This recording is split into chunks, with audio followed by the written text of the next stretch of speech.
25 এর মধ্যে কি আছে? 5 গুণ 5 আছে, আর x স্কয়ারের মধ্যে কি আছে? x। এখান থেকে একটা 5 নিতে পারি, এখান থেকে একটা x নিতে পারি।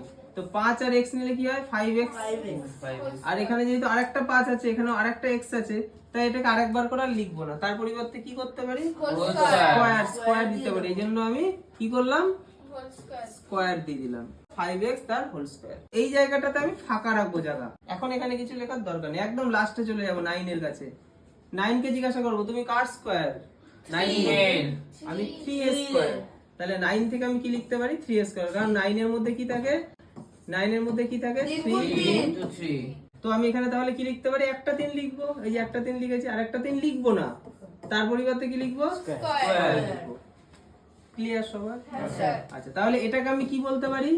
a। আর এটাকে কি বলতে পারি? b। সূত্রটা কি হবে? a square plus 2ab plus b square. আমরা পরিষ্কার দেখতে পাচ্ছি এখানে a স্কয়ার লিখেছি, এখানে b স্কয়ার লিখেছি, তার মানে মাঝখানে নিশ্চয়ই 2ab থাকবেই, তাই তো? তাহলে আমরা 2 লিখে দিলাম। হ্যাঁ, এবার a মানে কি? 5x। এই যে 5x, 2a। আর b মানে কি? 3, 2ab। তাহলে a square plus 2ab plus b square. কিসের সূত্র? a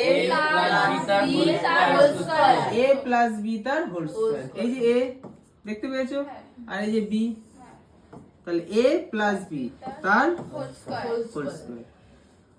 ঠিক আছে? এবার কারোর স্কয়ার মানে কি? আমি 4 এর স্কয়ার লিখছি, তার মানে আমি কি বলতে পারি? 4 গুণ 4, তাই তো? তো এবার যদি আমি বলি a স্কয়ার, তার মানে কি? a গুণ a। এবার সংখ্যার ক্ষেত্রে আমরা মাঝখানে গুণ চিহ্ন দেব, কিন্তু যখন a b c d x y z এই সব আসবে, তখন তুমি মাঝখানে যদি কিছু নাও দাও, সেটা গুণই বোঝাবে। ক্লিয়ার? কারণ সংখ্যার মাঝখানে তুমি যদি না দাও, তাহলে এটা কেমন দাঁড়াবে? 44। তাই সংখ্যার মাঝখানে আমরা গুণ চিহ্ন দেবো, কিন্তু a b c d x y z এর সময় আমরা না দিলেও হয়। তো এখানে আমরা কি দেখতে পাচ্ছি? স্কয়ার। তার মানে এটাকে আমাকে দুবার লিখতে হবে। এই যে একবার লিখলাম, এই যে আরেকবার লিখলাম। ক্লিয়ার সবার? হ্যাঁ স্যার। সবাই বুঝতে পেরেছে? হ্যাঁ স্যার। অঙ্ক সহজ? হ্যাঁ স্যার। অনেক সহজ।